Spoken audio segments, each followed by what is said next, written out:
Once again, let me welcome you to Channel 63, the channel that focuses on Africa and Africans, particularly within the context of the Africa Continental Free Trade Area. And if you have followed this channel, you realize that we discuss policy issues and leadership issues, and particularly things to do with the future of Africa and also the young people, how we can prepare all the young people of Africa to play a critical role in the future of our continent. Today, I'm excited to have my friend, my mentor, and my colleague to come and share his experience with us here. And I'm talking about no other person than the venerable Boadu Ayebuafoh. Anybody who has lived in Ghana for the last 50 years knows about Mr. Ayebuafoh. He is a rounded media person, having served as a media practitioner, media administrator, media regulator, and media academic. That sums it all. Yao started work as a journalist in 1983 and altogether worked at Graphic Communications Group Limited for 31 years. Hey! Yao. Yeah, but you are equally very academic, the course. At the end of the day, we need to improve upon what we do. Absolutely. And learning is the only way that we are able to understand issues and all that. There are many literature books that I read for my first degree that I never understood.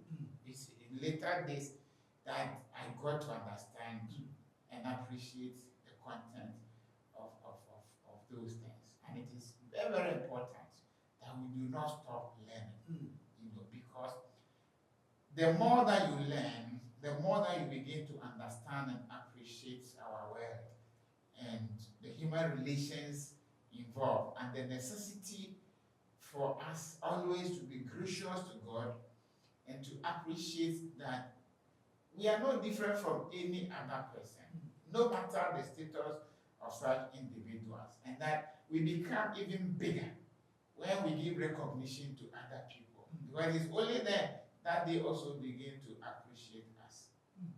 Interesting. Yeah, I've known you for years. Yes, especially First Foundation and all of that. And you've always remained that focused, that simple, but very, very strong in your ethics and your values. How did you become Yao the way I know you? Well, the first, as I said, we have to appreciate the grace of God in our lives.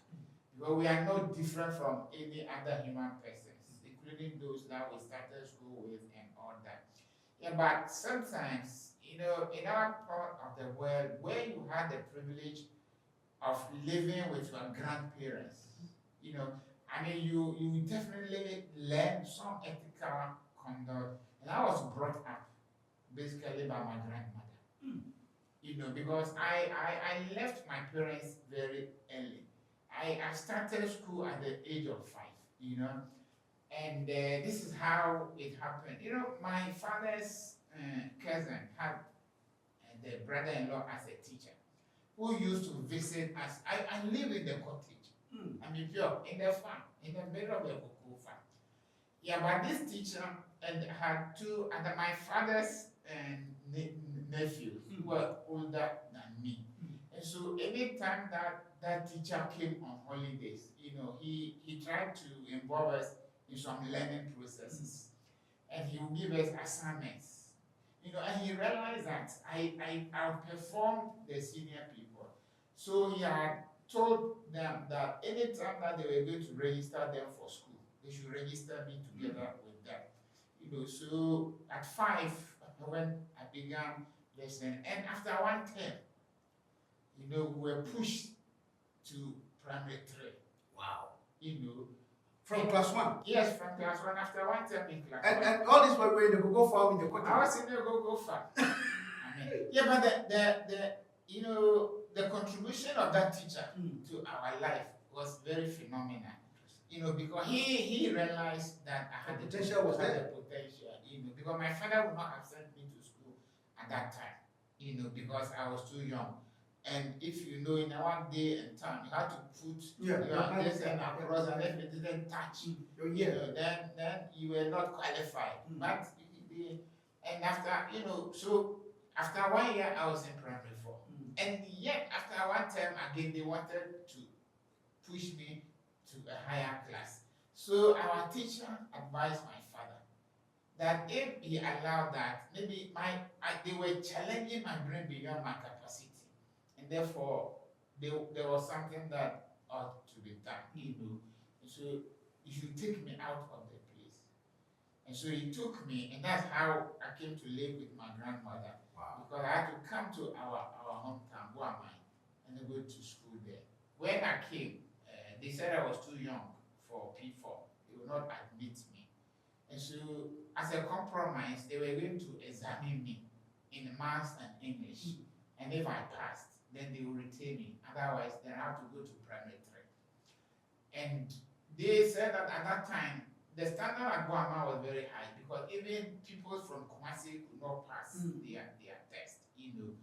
So they gave me both English and mathematics, and I passed. And in fact, I mean, wonderfully, the teacher who examined me, he's still alive. And anytime that we meet, he still tells me that he did not understand how I managed to pass, because I was coming from a typical cottage. Not a village, cottage setting, when Kumasi people couldn't do that. And so I lived with my grandmother.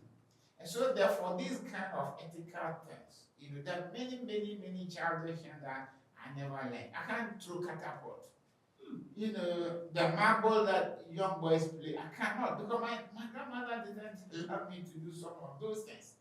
You know, so after the normal work, the next thing was my books. You know, and so was your grandmother educated? No, my grandmother was not educated, but yet he realized the necessity for me, you know, to learn and also to be brought up to understand the principles that guided them. You know, because the question of you don't speak a certain kind of language, you should respect people, you have to do this, you have to do that, and beyond everything, you must maintain a certain kind of integrity, because they you know, emphasize the point that dignity, your integrity was better than having money and all that. And therefore, if even it meant, I mean, foregoing something so that your integrity will be established, it was better to do that. And so with this, you cannot. And they make sure that money is not the prime thing in life. You know, and somebody may have money but lack integrity, and that person, despite whatever money he has, will not have the respect of the community. Because we live in smaller communities, unlike today. And so, I mean, if you had money and you were crude or you were rude, they saw it. And nobody was going to bow before you because of your money. But if you didn't have money, and they realized that you had merit and integrity, people were willing to surrender to you. And so therefore, my upbringing was about to cherish integrity above wealth. You know, and so that is part of it. So I tell people that it is not that I don't like money. But if you put money and integrity and ask me to choose one, I'll choose integrity rather than the money. So even though money can do many other things. So I mean, with this introduction that you have given, and looking at, I mean, you are very experienced. You've been in the media for more than 30 years and all of that. You've interacted with the top echelon, lower people and all of that. How much has the world changed for you? And when I say the world, here, let's limit it to both Ghana and Africa. Well, I see that a lot of things have happened. You know, somebody has said that the human person is the only one so intelligent that he can choose to be stupid. And I think that is how I see the world. Repeat that statement again. He said that the human being is the only creature so intelligent that he can choose to be stupid. Wow. You know, because some of the things that we do, if we say we do not understand the implications of them, we are wrong. And yet we will do them because of the benefit that may accrue narrowly to us The short term. some of those positions, without looking at the implications the implication of that on you yourself, other people, and even the generation that after going to come after you. Because if you want to take something from somebody, you may be able to take it. But if you take it by force, they'll surrender it. Sure. Maybe because of fear, they'll surrender it. But they will tell other people about you.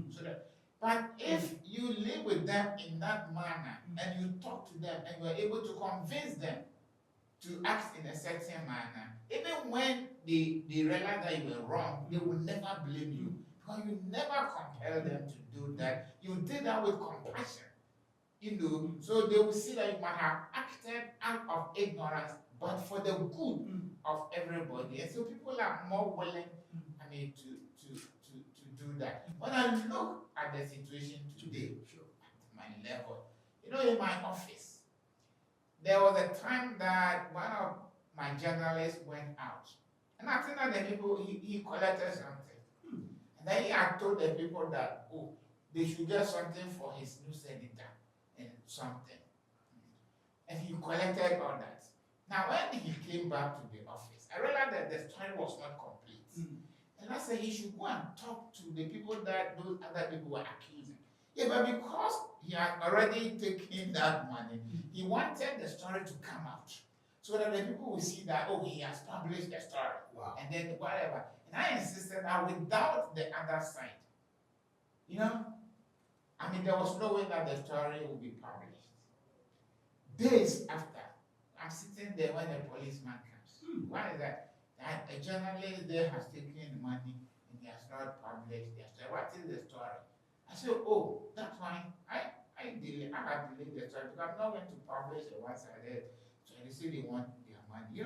I went to the accounts office and asked them to give him a loan in his name, and give me the money, and I paid to the people. And asked them that next time, when they encounter some of these things, they should not depend on their money. Because we should look at the merit of their story. I don't know today how people will look at it, because why? What is your problem? Publish the story, afterwards go to those other people and get their side. But you will not know the quantum of harm you might have done in publishing only one side of the story before going there. This simple. So I had a position that any of my journalists, if it came to my notice that they have taken solid over something, I dealt with it, And I explained to them that it is not because I don't like money. And sometimes you need to let people appreciate why you are doing some of the things that you are doing. For instance, I told them, there's no way that a story from my village will come and I'm the news editor or I'm the editor and that story will not find space in the paper. Because that's the only benefit that my village people can get from me. And so you may have a different interest, right? Sometimes when there, somebody just writes to you. He doesn't know you anyway. He has heard about your name. And he trusts that if he sends that thing through you, it will get published. And you are sitting there looking for money before you do that. You are killing your image and your integrity in the face of this other person.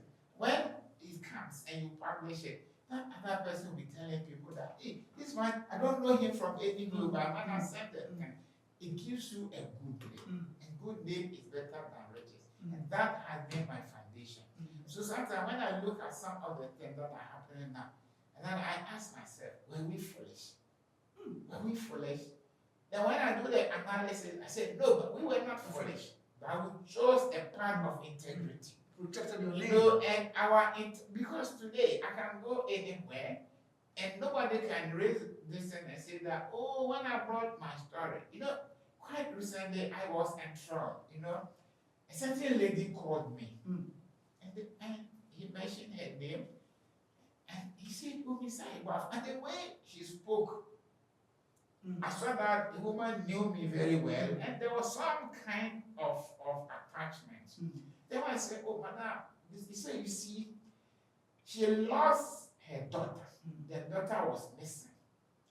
And he had gone to a number of newspapers and radio stations, and they had refused to publish it. And then she came to Graphic. And then the security people said, no, I mean, it was a Saturday, nobody comes to work. But I had come to the office. And so I was stepping out when I saw him talking to the security. And I said, oh, madam, what is it? And he explained to me that a child was missing and he wanted, and I said, give it to me. That Sundays we don't publish newspapers, but I will make sure that Monday that thing was published. And that thing was published on Monday. And I think that 3 days later, he found that child. And it's more than 20 years ago. And the woman was telling me that he will bring that girl, who has now become a mother, to come and see me. And she said that thing that I did for her, she would never ever. Now look at that.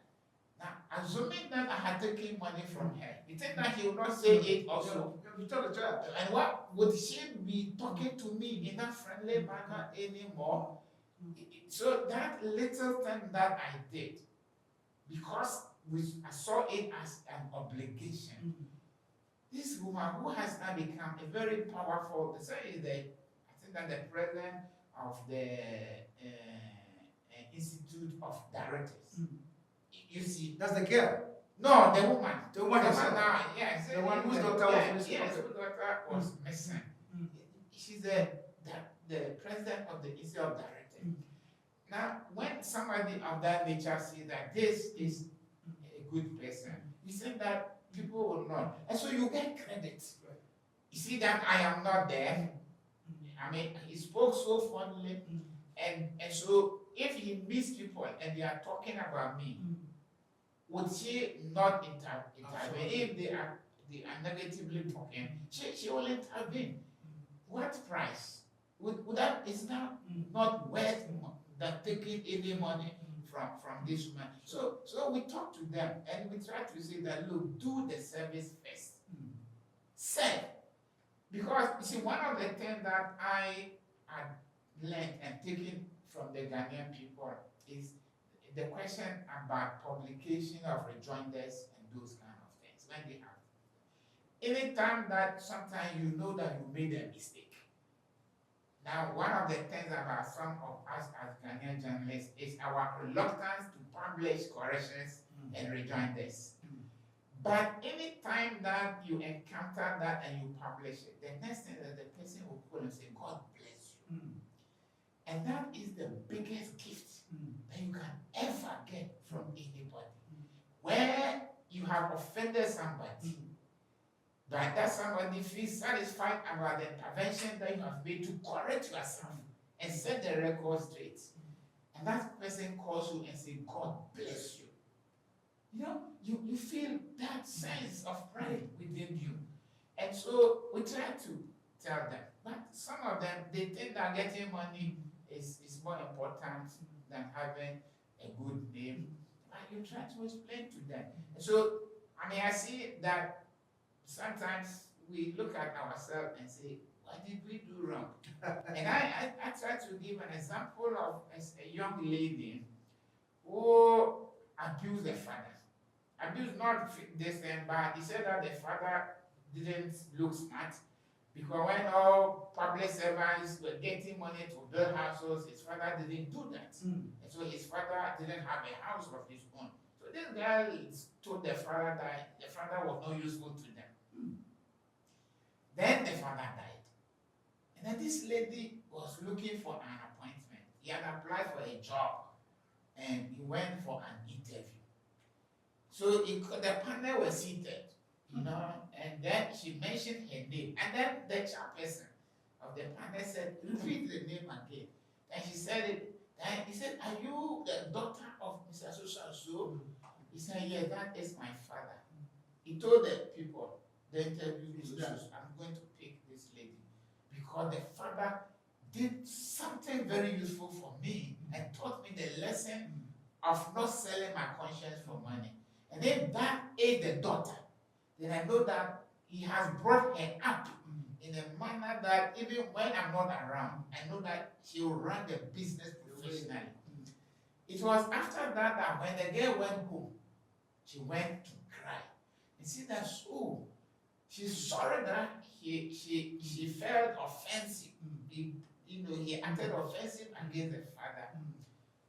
But he didn't know this other side, which now had made her get the job without much effort.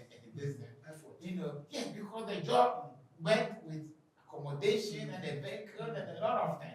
And she got it on the silver platter because of the integrity that the father had built. And he was talking to him uselessly and saying that you are not a good man. If you die, where are we going to live? Why should we be paying rent when you were a big man here? But that see, immediately he got the appointment. She got accommodation. So the rent that she's been complaining about was compensated for because of the integrity of the father. And so it become very, very necessary because we don't know where we're going to end. You understand? Today we are here. Tomorrow we may be dead. Are we looking at the future? What about our children? When somebody's daughter came, you wanted to sleep with her before you give her the appointment. Do you know what is going to happen to your own daughter when he also goes looking for a job? Now, if we think like that and look at the future and the people who are feeling that whatever that we do can come back to us in many ways, I think that will make better progress. Listen, this is Channel 63, where we discuss policy issues and how we can prepare the next generation for the next phase of our continent. Please, if you have not subscribed to this channel, please do so and join this critical mass of creative and conscious thinkers that are committed to shaping the future of our continent.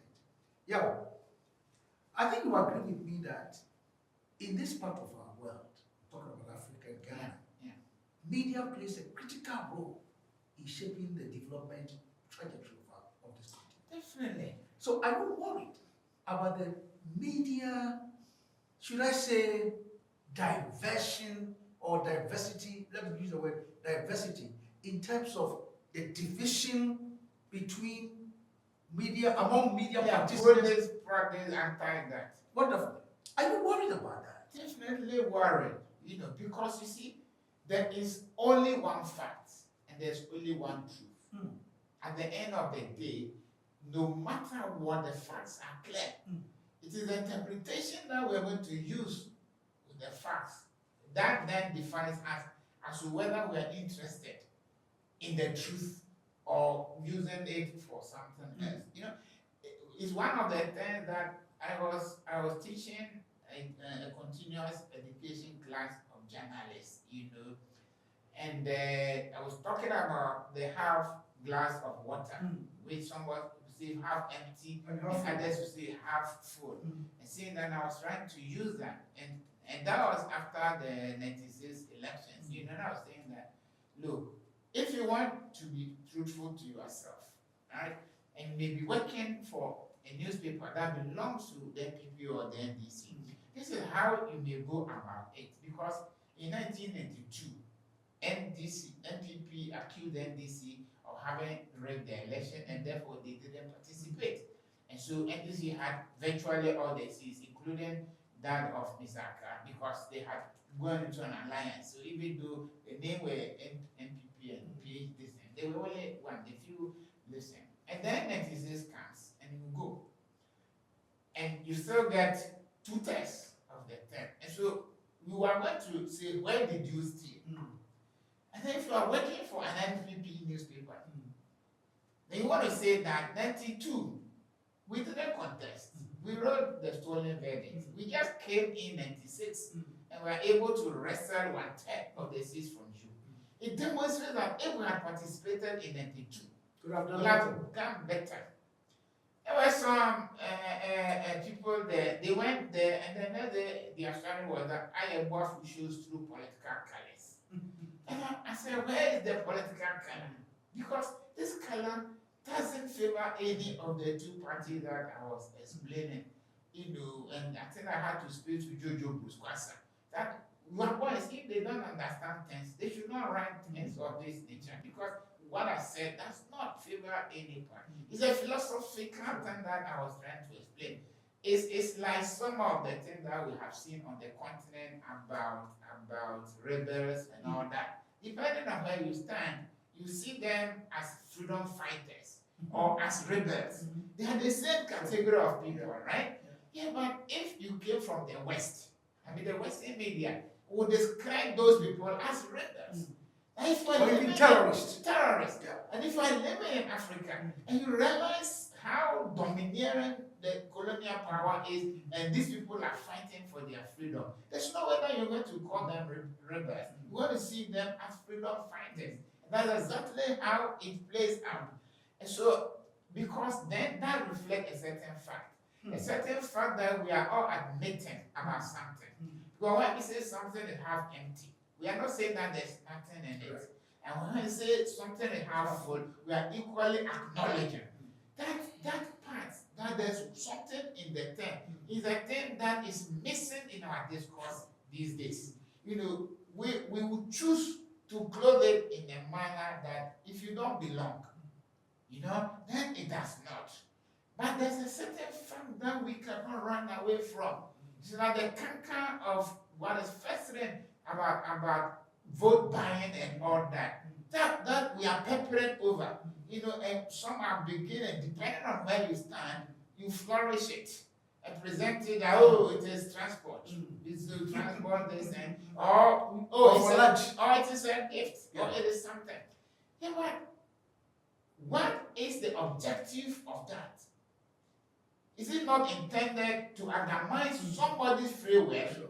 Because once you get what you are getting, you have conscience, and especially if you are very, very religious, your conscience, there is dissonance in your head. That if you take the thing and you don't go and vote for that person, it's accordingly not going to kill you.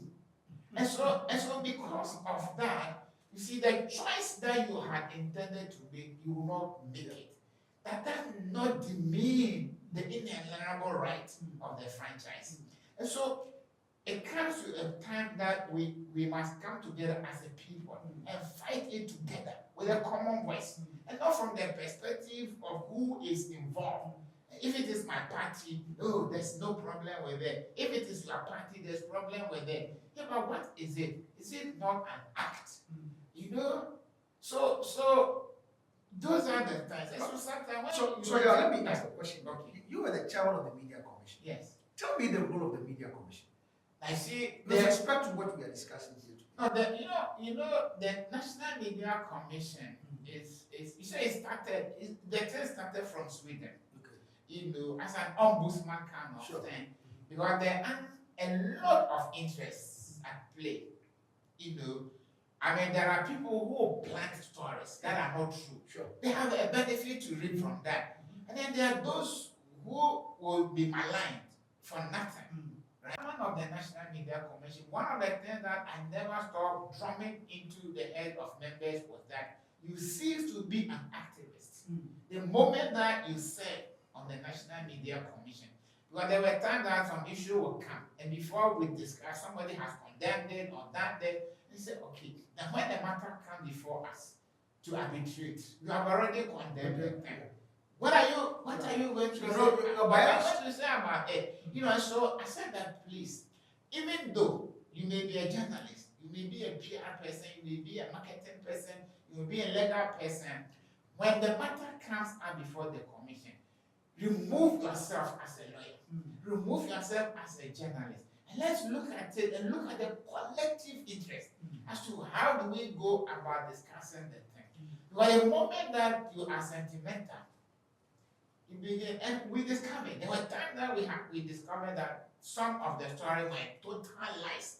I even have commented the journalists, right? How they have done a good job. Then you discover that we have made a mess. I mean, there were some instances that we had to follow up. And when we went to the people about whom that people have said that they have been molested, sometimes they had nothing for you. You know, no, they couldn't defend themselves in some of the things. You have condemned, publicly condemned people for having conduct then you call the person who is at the heart of that conduct that you have condemned, and the person is unable to explain anything to you. And you go back to apologize to the people that you have maligned and say that we are sorry, we didn't know. Which must not be the way that we go about doing the things that we do.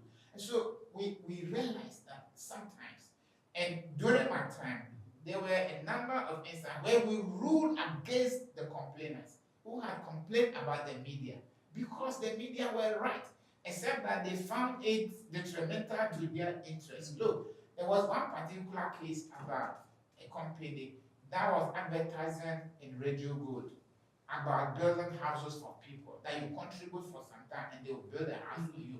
People have contributed more than what they were saying. They have not built for them. People can come to complain to Radio Good that this is the real situation. They stopped publishing those adverts and they brought them to us. And we asked them, don't they have an obligation to the people that you have cheated? And so why do you think that they should continue advertising for you when it is going against the interests of people who are going to subscribe? Initially, they did not. I want to explain to them and say that assuming that you were the thing. So there were moments that we upheld the media, and there were times that we told the media that they were wrong. That's where sometimes the sadness came.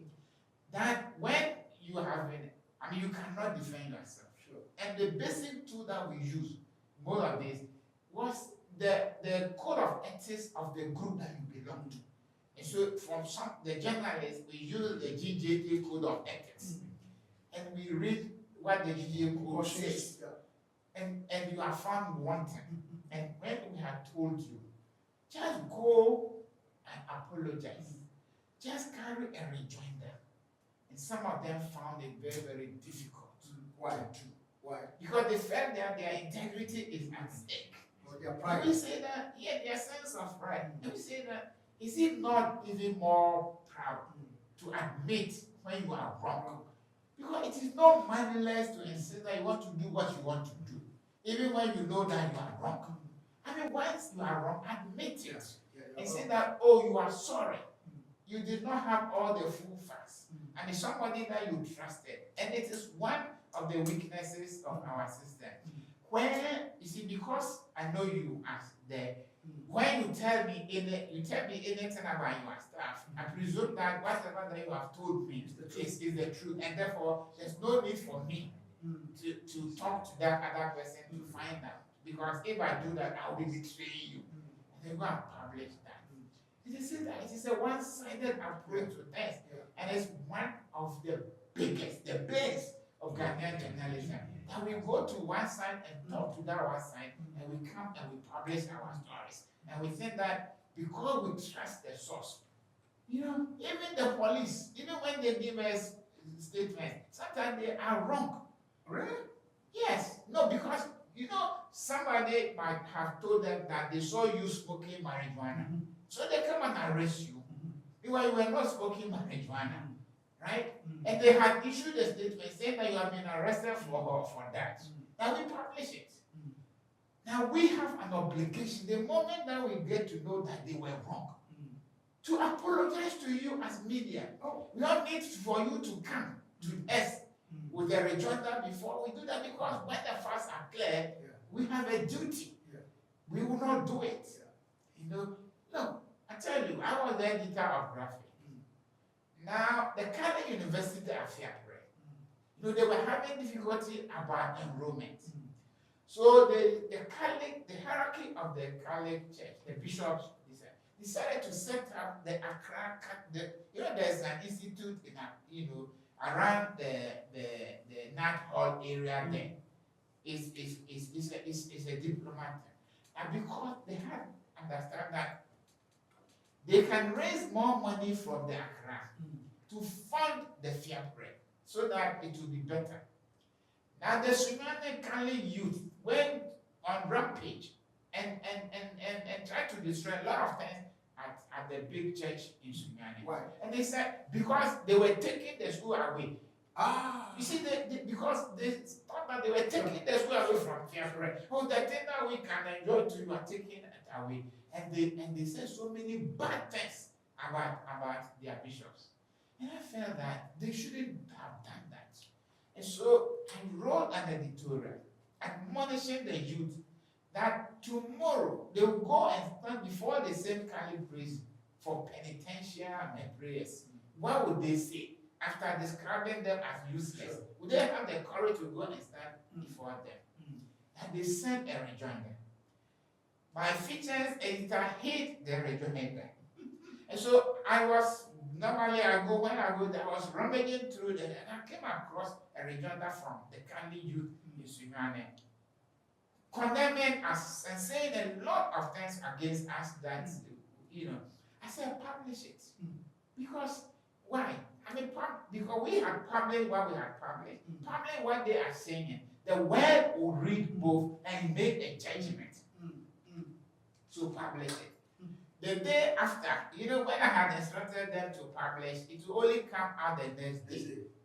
The next morning, we received a letter from the youth telling us that we are useless people. They have sent us a rejoinder. We have not published it, insulting us. The thing was in the paper. That was going to Sunyani that morning, right? 3 days after, they issued an apology letter to the Catholic Bishops' Conference that they didn't understand that the intention was to make Fiacre better by raising money from Accra to finance that. Because the church didn't have the money readily available. Yeah, but if they had many students in Accra paying their fees, they would generate some money and go. They apologized. Then I went to the features editor and I said, look, assuming we had not published their letter, that was insulting us. And now they have apologized. How would people have understood us? And so my decision is that we have to be very open-minded. The only thing that I did not encourage was bad English or foul language. That one, I said we should edit it. Because if you say my face is like a monkey, right? You have insulted me, right? So if we say that you insulted me, rather than saying that my face is like a monkey, is that not a better way of stating those? Those are the otherwise keeping somebody's listen, because my policy is, because I studied George Orwell, for my long essay, because I did English, and he said that, when he writes, he's expressing a view, and when he gets to know that people have read it and they are commenting about it, he has achieved his objective. Because his primary interest is that he is not the fountain of knowledge. Yeah, but that is how he feels about a certain matter. He puts it into the public domain, and then the public begins to respond.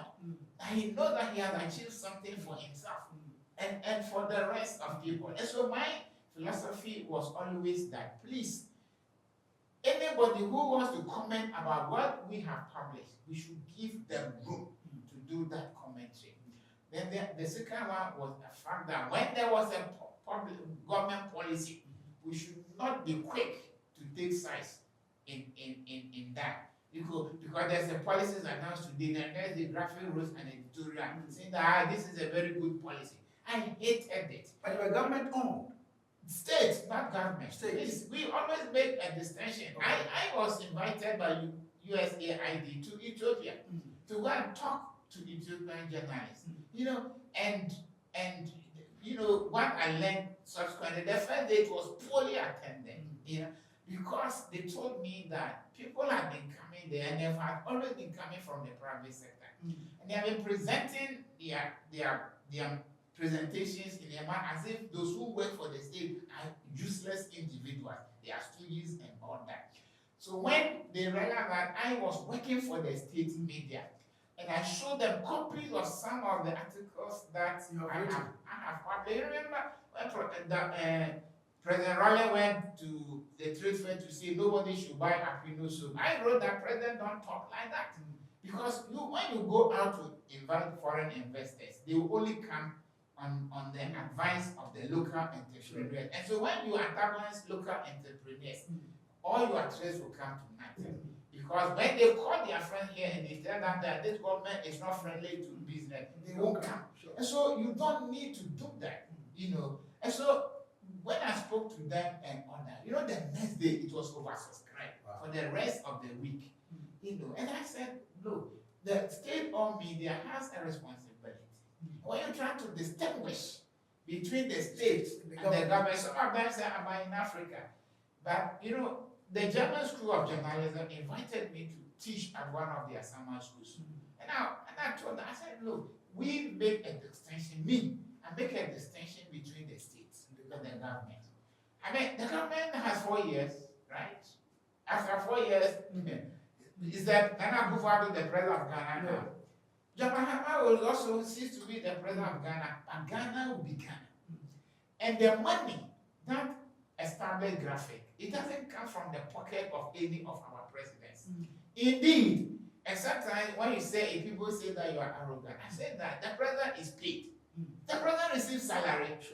We are the ones who pay him. And we pay every other worker like that. And so when I'm working for graphic, I'm not working for the president. I am working for Ghana. Because it is the state that pays me. The same state that pays the president pays me. Well, let's be realistic. I mean, the way you are talking and by your demeanor and all the experience you've gained, it's because of who you are. Is that not it?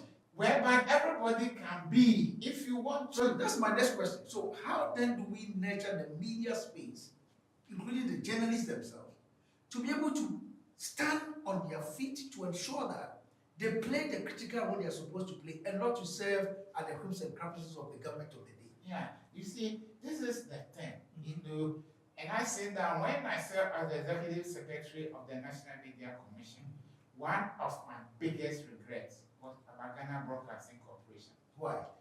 Because when NPP came to power, you know, Jake Otanka Obechibilande issued a letter inviting executives of state-owned media to a meeting.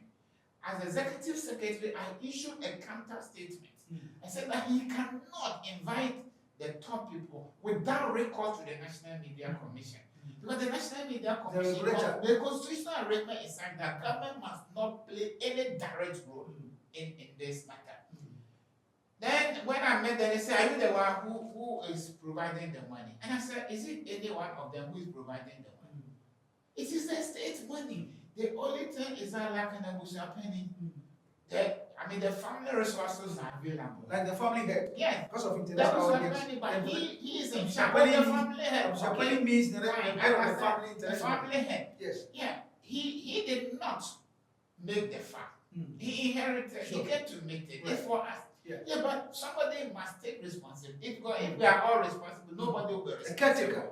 So when at the end of the day, when the harvest and the sales are done, you have to come to account to us.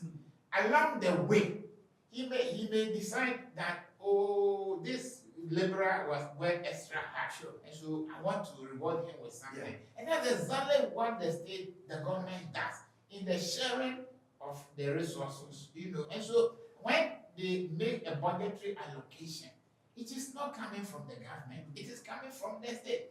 And so to say that, and you know, for example, when Professor Mills took over, he dissolved boards. And at that time, they purported to dissolve every board. And the Media Commission had to come out to say that no, the boards that were formed by the National Media Commission for the state-owned media, government cannot interfere with that. And the government understood, and since then, no government, because as soon as they take office, they dissolve all boards, right? Except that of the National Media Commission. Because no government has any direct control or authority over that. And that is one of the ways of making people understand about separation of powers and all that. Because if the government, sometimes they are ill-informed by some of the advisors, without understanding, take a certain decision and you acquiesce. The next time they will do it. The next time they will do it. But when you stand up and say, no, please, this is not part of your obligation, and they understand, you see that they will not work towards that. You know, and so sometimes I said that when I hear journalists working for the state media asking the president to sack their chief executive, I say it's a very sad day. A sad day because the people who are supposed to inform us have misinformed themselves because they do not understand. And I had a meeting. The ICU people invited me to a meeting, and it was about the managing director of New Times Corporation. That some of the workers say they don't want him. I said they should give me a reason why. Because we have appointed him. They didn't appoint the person.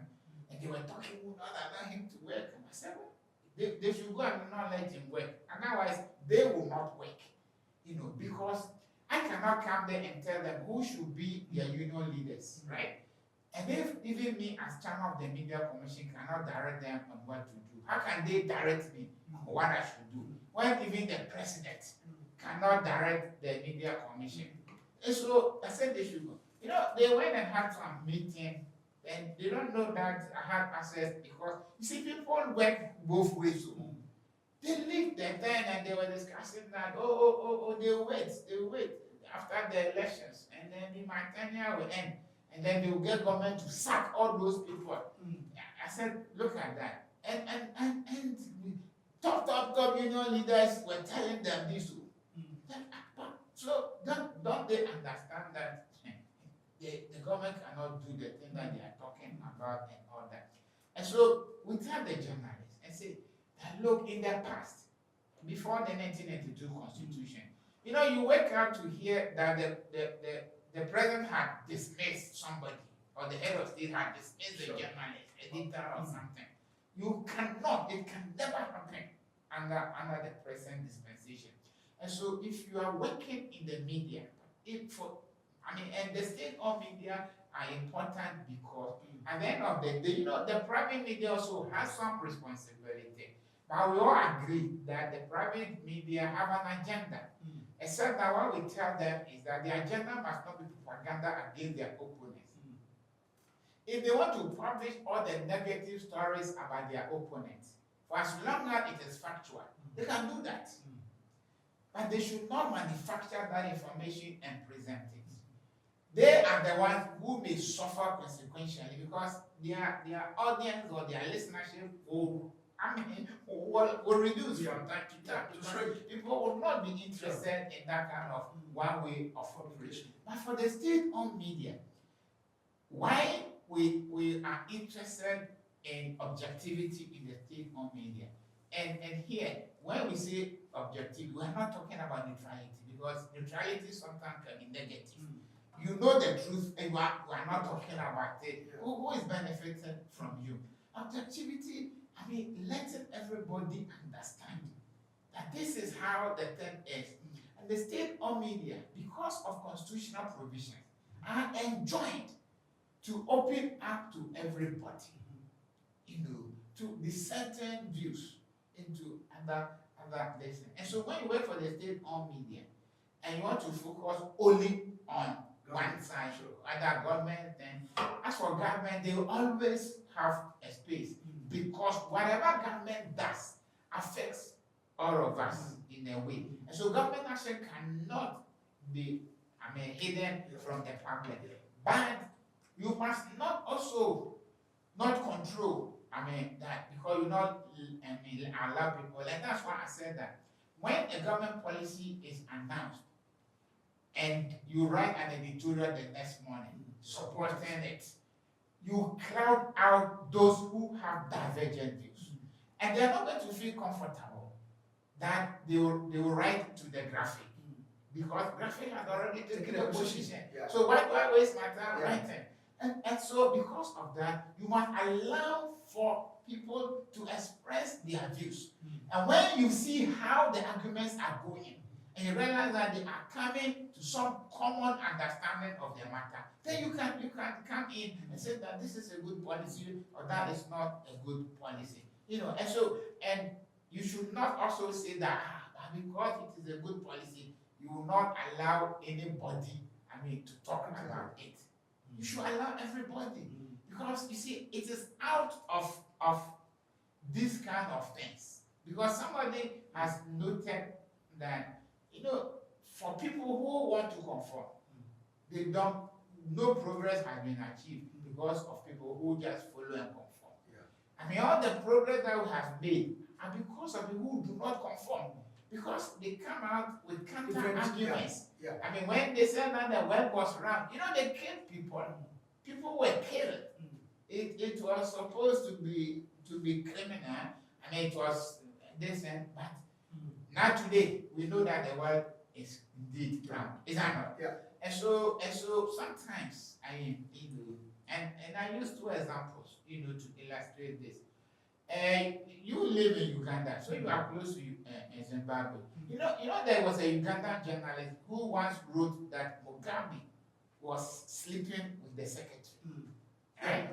When the wife had her, and he was jailed because they said, but when our sister died, right? Yeah. And Mugabe married that woman. Yeah. When they on the podium, there was a boy standing there.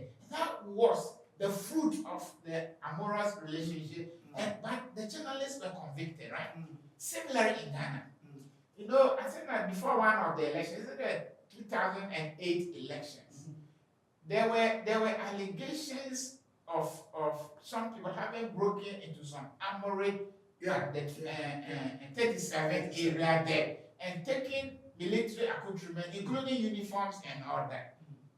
Dr. Twaniedu was then the deputy for the Ministry of Defense. No, Defense. Yeah. And they issued this thing condemning the journalists. Yeah.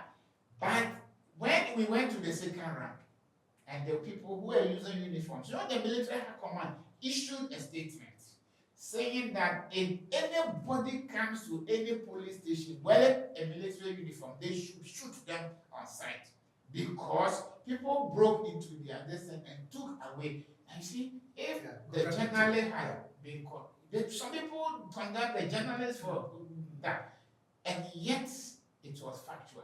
So, and that's why sometimes we try to weigh things before we come out with a comment as to whether what the journalist has done is truthful or not truthful. Because in the waiting period, you are able to access information that may exonerate or condemn the journalist. And it is only when you have gotten all that. And that's why we appeal to our media people to always make sure that they do not just listen to somebody and rush, because, publishing first may be good, but it could be evil. Because if it turns out that the story that you have published is not the truth, like people say somebody is dead, and then it turns out that the person is not dead, what credit do you get after that? It's shame and disgrace. Except that sometimes we don't want to own up and say that this one day we failed. We still want to pick on the bravado of something that, hey, I don't care. Whether it is true or not, me, I'm not going to apologize. I have said it and I've said it. You have said what? Yeah. So you have said the wrong thing. Yeah, let's talk about our governance system. Okay. Or put it this way, democracy. Yeah. First of all, let me ask you, are you happy the way things are? You see, let me. I'm asking this because there's a school of thought that Africa, Ghana, the type of democracy we are practicing has not aided our development. That if we compare ourselves with Singapore didn't practice the multi-party democracy that we are practicing here, the way we are doing it. Yeah. Kigali here, Rwanda is not doing what we are doing here. Now, but in all of this, we'll come to the media side, but just on the official level, what are your thoughts on that? You see, I am not for those who argue about Singapore and Rwanda and all that. Okay. Because if they live there, they will not be comfortable. Okay. Why do you say that? Because you see, we talk. You can't talk the way we talk here in Rwanda. Right. Then next day you will not be anywhere. Listen, I mean, is it creating a monarchy? Because when they receive external visitors, it's his wife and children who go to meet them or who to. Yeah, I'm saying that. You see, there's a Nigerian professor, called Professor Claude Ake, and he has made a profound statement. He says that democracy ends development are not coterminous. It is not that you need one to get the other. That he says that, you see, the essence of democracy is about who decides what we want for themselves. Okay. And so he says that what it means is that on an election day, your child is sick. Now, democracy is about whether to go and vote before you take your child to the hospital, or to go to the hospital before you vote. Both have positive and negative consequences. Now, if you go and vote and you come back and your child is dead, you have suffered the consequence, right? If you take your child to the hospital and you come back and the voting has closed, you have lost. But he says that in a democracy, the good thing is this, that you may have lost your child, but that will be the only child who might die under the hands of a bad government. Because you have the opportunity of taking part in electing a good government, which then will make sure that the interests of children are protected at all times. Or you save your child, right? But people go and elect a bad government, which will continue to perpetuate policies that will kill other children, except that your child will not die. And that to equate democracy and development, it will suggest that without one cannot happen. See, what we require of our destiny is not to look to Singapore or to Rwanda for examples, but to suggest to leaders to be men of integrity. Okay. That when they take the helm of affairs, they should do exactly what will promote the interests of everybody, and not a few people. Because when people are able to speak their mind, it takes away a certain venom. I mean, I think that somebody, it's a book called Democracy, Freedom, Bread, and he says that, you see, human beings want to live long. I mean, we want to live long. And live well. Now, anytime that somebody attempts to deny us opportunity of expressing our views, we feel very diminished. And when we feel diminished, we don't take responsibility. Because when I wanted to make a contribution, you didn't allow me. So if the thing is falling apart, why should I be involved? Not obliged. And because of that, we must allow people to freely express themselves.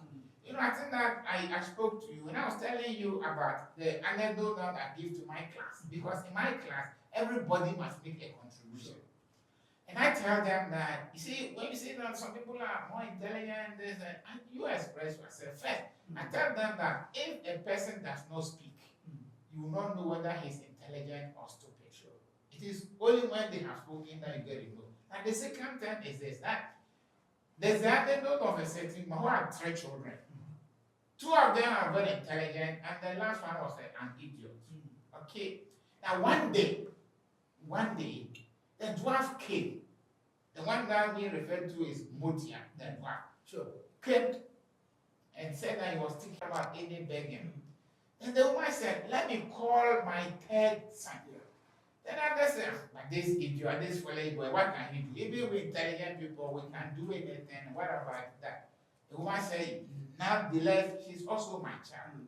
And I'll call him. He called him.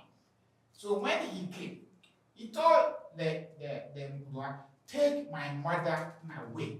Now when he said that, his brothers were happy that they have been proven right, that they are begging. Look at the idiot. He said that the mother should be taken away. But he added that, take my mother away, but don't leave any footprint where you are going. And the dwarf tried.